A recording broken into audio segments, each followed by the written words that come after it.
Hello and welcome to a brand new episode of Black, White, and Red All Over. I'm Victor Dandridge, the hardest working man in comics. I'm Ryan Seymore. Yes. I just realized what our Halloween costume is going to be this year. So, Believe it. I get to be Bucky. No, I'm Bucky. You're Falcon. We're just going to switch this whole thing over. You don't even know. Great week. Yes. Tough calls. Yeah, it really was, man. I need y'all to start making bad books. Can y'all do that? No, don't do that. That's actually the opposite of what we want. Keep what you're doing. Yeah. It's funny because, like we always say, like the books that make it on the honorable mentions, it's not that they're bad. For the most part, they're really solid books. There's just a level of elevation that some of the others take on. Mm-hmm. With this, we have one that's the same. Yes. And you've got one in your group that I'm so upset that I didn't read.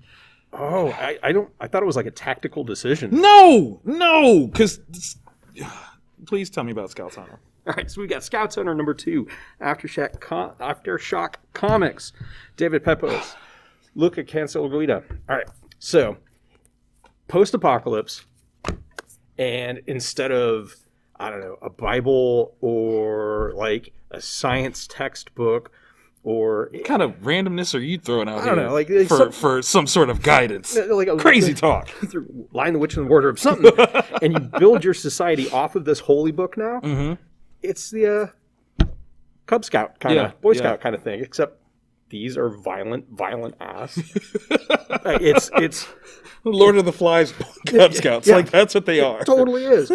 And so it's the story of this one young lady who she just wanted to be one of these scouts, wanted to take care of her family, take care of her friends. You can't do that if you're a woman. So she goes undercover as a dude to do this. And holy crap, this is so violent. It's so wonderful. God, I don't even know like fully how to compare it. Like, what my elevator pitch for it would be. But seriously, people, It's a book that Victor stupidly didn't grab to read this week. I highly recommend it. It's only up to issue 2. Number 1 was one that was made available for strip-cover return if you ordered certain thresholds for AfterShock. Okay. So many retailers probably did, and they've got copies for you for that. I would also, when you go to your shop, AfterShock was hooking shops up with these patches, for the different, like the Scouts Honor AfterShock Wilderness Survival patch. Got one for, I love this one, Wildlife Mastery, and it's one of the scary ass hornets that are brought up in it. So hit your local shop up and see if they've got any. Probably buy a comic and they'll give you one of these. If they don't have any, what do you think they should have? A tweet at us or Instagram at us? Yeah, definitely. Let's get you to tweet at us. Maybe we can give away like 3 of them. So we'll do the first 2 people that comment on this episode, and then somebody that tweets at us with your copy of the book. Need a picture. That's right. Boom. There we go. So yeah, God, I'm so stupid. Yeah, it's so good. So good. That's my fault, guys. That's my fault. Okay, so what I did read. Fantastic Four number 29, Dan Slott, Zay Carlos as the artist. Okay, so this one is an interesting one because it kind of switches gears. So, like, it's the epilogue to the Futuregate, the, whole, like, what was her name? I almost said Deceiver, and I know that's not right. That's not her name. She was evil, okay? Yeah. At the end of things, the Griever. There we go. Yep. Not Deceiver, but the Griever. It's the epilogue to that adventure, but then also the connection to the King in Black series. Yes. So this is kind of an interesting one. We are, like, I'm not going to lie, it was kind of like, okay, tie-in time, that's cool. Where this ends, though, that's going to be a problem. Like a legit problem. Yeah. So, yeah, this one was a fun one that has an interesting connection that I really wasn't expecting. Because, I was expecting it just to be kind of like this aftermath of the last adventure, and maybe it'll set up something new. Yeah. Not to directly tie into the King in Black timeline. You see how literally back to back all this stuff is happening. Yeah. It's kind of nuts. I would hate to live in New York It would suck. It would Like, suck. there is never no danger. Yeah. Like, at least in Metropolis, you've got, like, the greatest superhero of all time. He probably can stop it. But Yeah. this? No. No, not at all. Like, could you get insurance? No! I couldn't afford it, man. Yeah. This is why it's so expensive to live in New York. They got built-in insurance. That's what it is. You have to pay for that. It's gross. It's very gross. Okay. Alrighty. From Kaboom. Boom Studios. Orcs #1. Oh, that looks so good. This is so amazing. This is, I don't know, kind of tweeny, maybe upper echelons of like elementary reading. Created by Christine Larson, written and illustrated by Christine Larson. Nice. This is so cool. All right. So it's orcs. Right. By the title, you can tell. Unlike Trolls 2. And they're the good guys of their story. Of course they are. Because normally they're the ones that are like getting dispatched by your D&D party. Right. Like, no. These orcs are on a mission. And it is so much fun. It's got kind of an Adventure Time sort of vibe to it. Maybe She-Ra for that. Yes. From the more recent reboot of She-Ra, that kind of vibe. And yeah, it's these orcs that are on a mission to get something, and their plan is horrible. It will succeed, I hope, just through the power of orcness. But they're trying to travel in this particular issue. They're trying to travel through a wooded area that is controlled by elves, and It's not a good plan. it's not. They're wearing the wrong colors, man. Oh my gosh, yeah. Gleno squirrels. That description That's amazing. of the Glena squirrels and how it got that name in that particular territory is one of the funniest things I've read in forever. So yeah, so if you're looking for something kind of D&D with kind of a She-Ra kind of vibe to it, 100% That's pick up awesome. Orcs #1. That's awesome. And yeah, so much fun. I was not expecting to have as much fun as I did, but Glena squirrels. I love it. It looks like it could have like bone quality. It kind of does. Humor. Okay. Yeah. That's awesome. Oh, I love that. Oh, okay. I took on Justice League Future State #2. It's a two-pack story kind of piece here. Because we've got the Justice League and we have a Justice League Dark type follow-up. Okay, so in the first issue, we see an amazing Legion of Doom get totally wiped out with the Hyper Clan. And this is the immediate aftermath of the Hyper Clan's genius plot to mimic and become the Justice League to win the world over. And whether or not the actual Justice League will survive, this is fun. This is fun. Let me give you some love. Let's see. Josh Williamson is the writer. Let's see. I gotta find the credits page. They always hide those. I don't know if I like that part of these stories because, like, you literally have to find where in the world the credits are. This one's at the end of the book. Joshua Williamson is the writer. Robson Roca is the penciler. Daniel Henriques is the inker. Romulo Fajardo is the colorist. Tom Napolitano is the letter. Like, very dope, very dope. For the second story, Ram V is the writer, and then Marcio Takara is the artist, and it looks gorgy. That one, oh my God, you're talking about magic. Merlin has this secret plot, casting this fake magic to hide how crappy the world is, and he's trying to like snuff out all Earth magic, and the one person that can save everything is the one person that really just doesn't want to do it. Just doesn't. He's got his feelings, man. He's got reasons, rationale. I don't want to. But that's what happens. That's what makes a good hero. When you don't want to do it and you got to do it, you're the one. You're the best. No doubt. Okay. And for a book that has no hero. Oh my God. AWA Upshot, Casual Fling #1. Jason Starr, Talibor Talajik, I think, maybe, perhaps. Marco Lesko. Okay, so looking at this cover, this is direct-to-video Skinamax awesomeness. It really is. I mean, because you get so much with this. I mean, obviously there's a bit of sexy. There's nothing actually there, but there's everything there. Body positioning, the whole night. So this is not for the babies. Though, do not let the childrens read this one. Not that there's really anything gratuitous.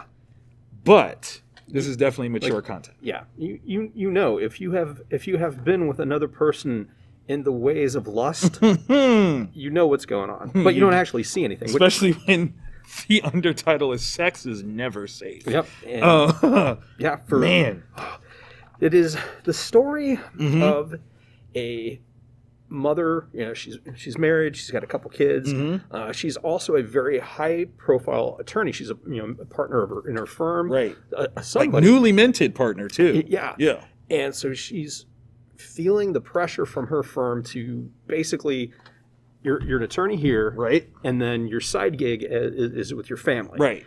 But don't let that interfere. Yeah. And she interacts with one of the most charming people that I've read character-wise. Listen, and it's low key. I slipped in my number. I'm not gonna lie. Yeah. All right. Like I just slid it over there. He was good. And as you can see, casual fling. They have a one-night stand. Or at least that is the presumption. Yeah. Okay. This is clearly going into the realm of fatal attraction. What was the movie Sliver? Yeah. Yeah. It's the thing that makes this so great is that there are plenty of movies that tread this water. Yeah. But I can't name many comic books to do it. And so to tell this kind of story in a visual medium like comics is remarkable because it's not the norm. It's really giving some literature gravitas to the comic book medium. This is not just fights and tights, y'all. Yeah. Drama. Yeah. Literal drama. In that last page, that last splash, dude, that's where, because half the characters don't know, but we do. We know. And you talk about pregnant with opportunity of drama and malice. Like that was the cook and the bunny rabbit for this story. 100%. 100%. Yeah, that's the thing that's definitely going to tip this over. And I have to say, from like as a fellow storyteller, that's how you end a first issue. Yeah, because there is no way on God's good earth that I'm not going to read issue 2. Yeah, I need to know where this is going to go. Yeah. Like, give me that burger flip, not now, but right now. Yeah, that's a great ending. So yes, pick that up. Pick that up right now. Okay, moving on to the acrylic. We got 2 that are the same, one that's different. Yes. What do you want to start with? Oh, see, we got that supernatural theme going on. We do. And this was my tactical decision was I was going to save Homesick pilots for tomorrow, for my reading pile tomorrow. I'm so sorry. I know that I've got problems in my brain chemistry for doing that. So please tell me about Homesick Pilots number 3. Allow me, if you will, to give you this goodness. Homesick Pilots number 3, issue comics. Waters, Wingard, Bidikar, Mueller. Okay. We know that these 2 bands go into a haunted house. One band overtly doesn't make it out. Yeah. And 1/3 of the other band does not make it out. They're missing, right? Amy is from the Homesick Pilots. She has been rendered into a ghostly form, charged with finding some of the different artifacts from the house that it has this spiritual connection to bring them back to the house. We think everything is simple, right? It's a ghostly scavenger hunt of the undead. Yep. What happens if some items aren't supposed to actually be brought back in the house? That's a toughie, because she can't complete her quest. Or can she? So, what we're about to see here is that her bandmates who have, suffered in her absence, some of them being blamed by her or for her absence, all kinds of craziness, they're about to get brought back into the fold of this. This is not Amy's solo adventure. This is going to be something way bigger. But that looming question of, is everything that she's bringing into the house supposed to be in the house? And that, ladies and gents, is how you establish a plot, twist it just right, and go, oh, you thought you knew, but you know nothing. This was amazing. Very good. Tomorrow, you will be very happy. I'll probably read that before I open the store. I don't blame you. I would. I'd open late. I mean, listen, there's sentiments in there. How do you feel about punk music? Kind of like it. you'll really like this issue. Oh, because they say some things. There's some conversations. Really? And I think you would, as a fan of punk, you will appreciate the nuance that clearly somebody is also a punk fan in some context. That's all I'm going to say. Oh, excellent. That's all I'm going to say. All right. My contribution to this week's spooky theme. Super cute. The Last Witch, #2. Also, this one's from Boo Box, so it's another all-ages title.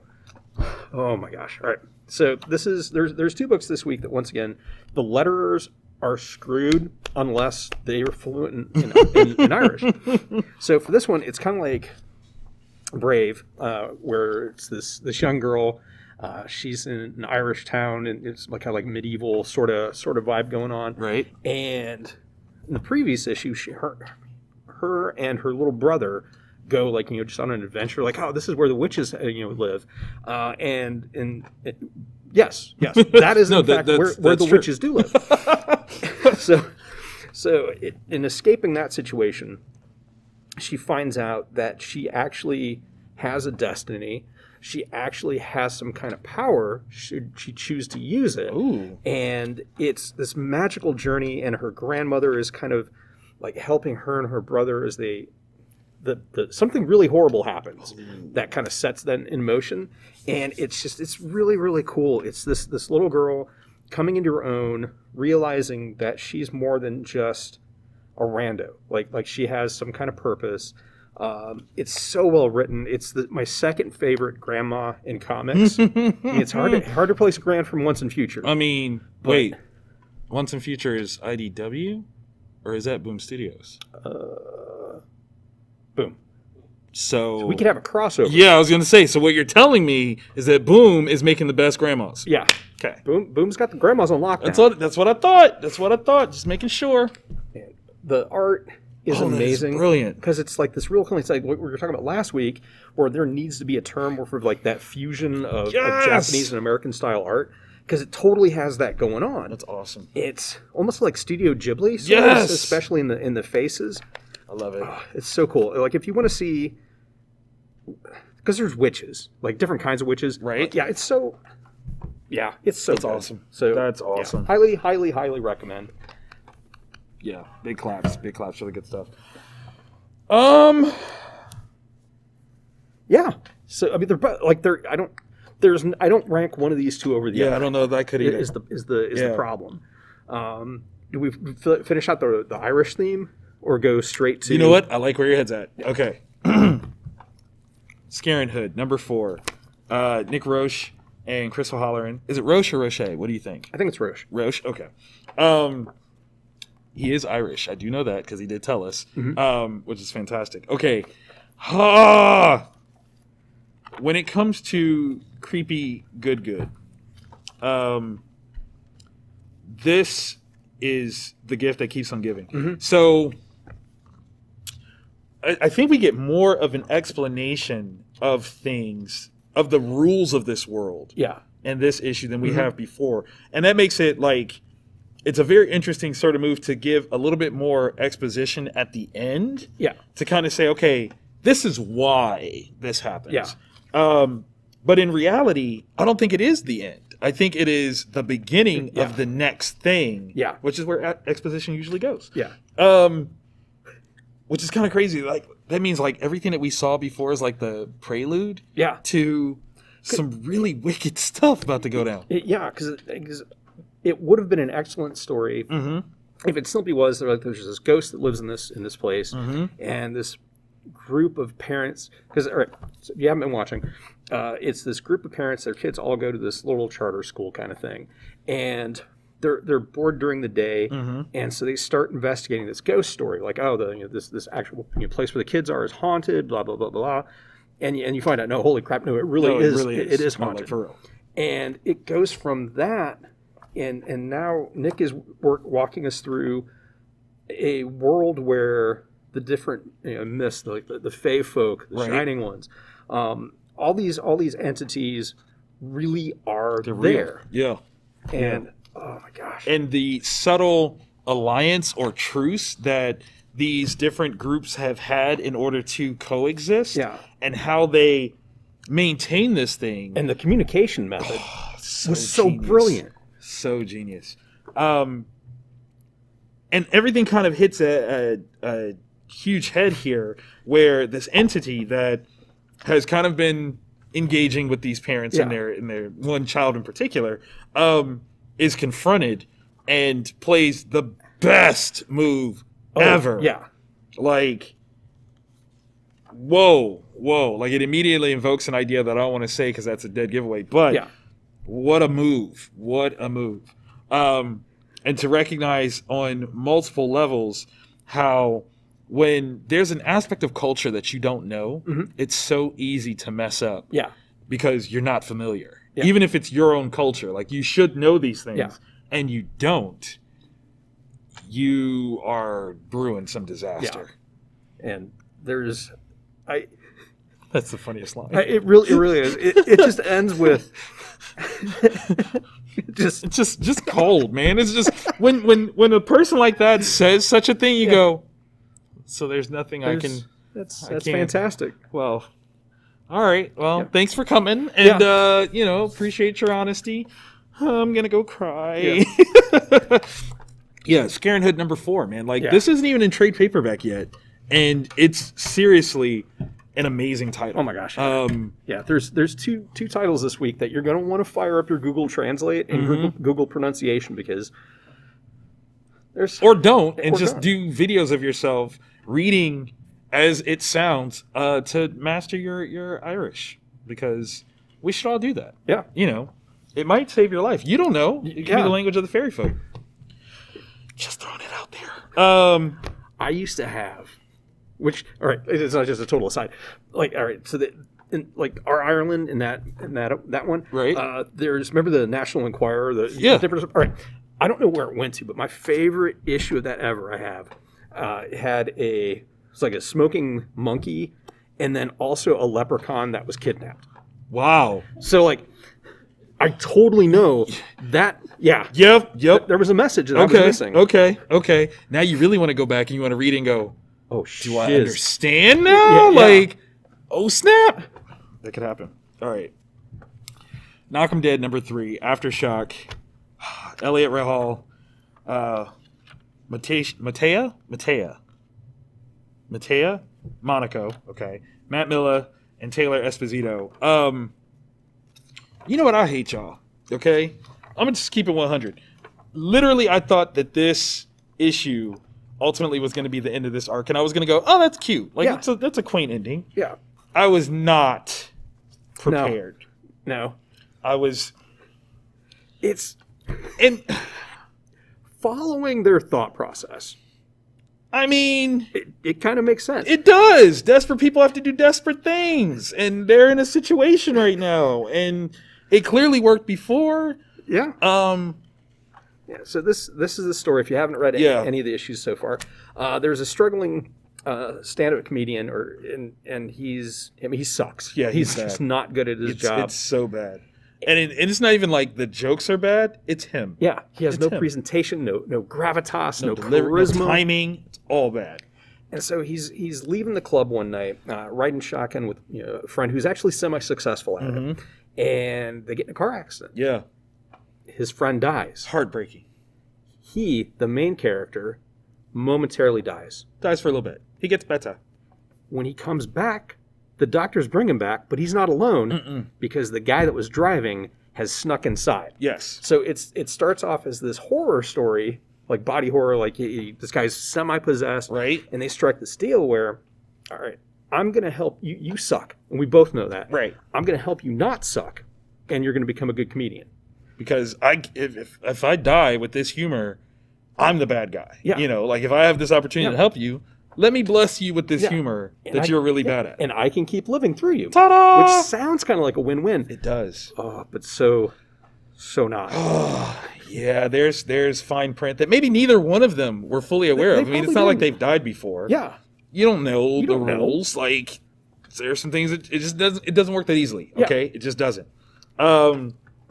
It gets so bad that he makes a plan. Yeah. He makes a plan, and it just doesn't go well. Okay. Pryor is the comedian here, and he makes a plan that he executes, and it's a very well thought out plan. Boom, boom, boom. But the outcome is not at all what he wanted. Yeah. And so they go back to the well in such a genius. Like it's it is. It's so reverse engineering, but like, I'll tell you who I think is the most like shisty character so far. Yes! Yes! Yeah. Like, do or don't. Like, he's that guy. He's like, whatever you want. I'll flip the switch on. I'll turn it off. Whatever you want. It's Constantine. It is 100% Constantine. Oh, he is. He totally is Constantine. And, oh, he Johns everybody. It's so bad it's good. Where this goes next is anyone's guess. Yeah, because there's a whole lot of things I don't trust about that situation. At all. I think that's a telling outcome. There's so much here that's just like... no. This feels sketchy, guys. No. There is a scene here, though, that captured my imagination. And I just was curious as to your thoughts. That one? Yeah. That's got to be the most hellish thing possible. Yeah. It's so, like... And the way Monica has rendered this scene is it's so cool. It's so beautiful. Like Gordon Murphy meets Bachelot, and just everything that's going on in this is so. Based on everything that's happening in the story, these couple pages here, I firmly believe really, really happened. Yes, it isn't a figment of imagination or dream. It's not a dream. It's hell. It's literal hell. Yeah. That's such a dope move. Yeah, man. I'm so very curious as to where the next issue goes because I don't believe that they are as successful as they think they are. No. And it's going to come back and it's going to bite them in the worst way possible. Oh, yeah. 100%. Oh, my God. Ghostbuster level. Hellraiser level. Yeah. Like, this is about to go so bad. When you read it, okay, I just want to know, like, who do you think is your top choice for the worst person to fill that gap? Once you read it, you'll understand what the question is. Know, yeah. So, yeah, write in who you think is the worst person to fill the gap here. And best one wins something. I don't even know. I'll send you something just because I'm so curious. Yeah. It might even be like a geeking shirt or something like that. Let's just bump it up. Because I want to hear some answers. Yeah. So some wild stuff. Hit your shop, read it, comment. Let us know. Yes. They're so amazing. Yeah. So amazing. Okay, so hopefully you guys like this episode, and if you did, you can show us. Click that thumbs up action because we need that in our lives. And if you want some more of this goodness, every week, subscribe and click the bell. Yeah, we get dropped in your DMs like a pickup line. Yeah. You ever had a Vic pic just show up in your DMs? You could. It's just that simple.